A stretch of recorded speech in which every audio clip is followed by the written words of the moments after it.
Welcome to our tutorial on Angular's shared modules.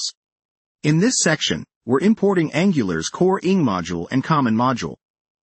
CommonModule provides many common directives such as ng-if and ng-for.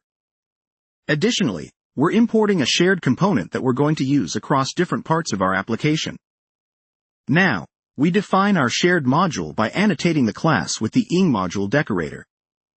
Here, we specify the CommonModule in imports, which brings in all the common directives and pipes. In declarations, we include SharedComponent, which means it's now part of this module. Lastly, we export SharedComponent so that any other module that imports shared module can use it. Moving on to a feature module, we start by importing shared module. This allows us to use the shared component we just created within this feature module. It's an elegant way to share functionality across different parts of our Angular application. Here we have the definition of a feature module named feature module. In its NgModule decorator, we include shared module in the imports array.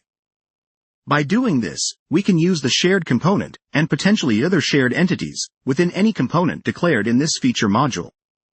We can also add other necessary modules to this list to suit our application's requirements. This modular approach makes our application scalable and its features easier to manage.